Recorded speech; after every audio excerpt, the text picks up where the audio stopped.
రే మామ ఏం మాట్లాడవు ఎంతసేపు నిత్యాతోని అన్నా అని వెళ్ళిపోయిందిరా. అన్నా ఎందుకన్నా మామ? ఏమోరా సీనియర్స్ అన్నా అనే అంటారంట. అట్లానా? ఏం అర్థమైతే నాకు అసలు. అరే ఏం కాదు మామ. అరే మామ నిత్య వస్తుందిరా. అవును నీ పేరేంటి? నా పేరా నితిన్. నితినా? ఓకే.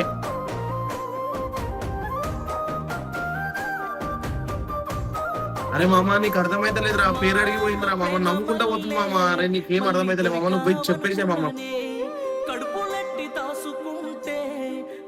అంతే అంటావు మామ? నాకు సిగ్గైతుంది బాబాయ్.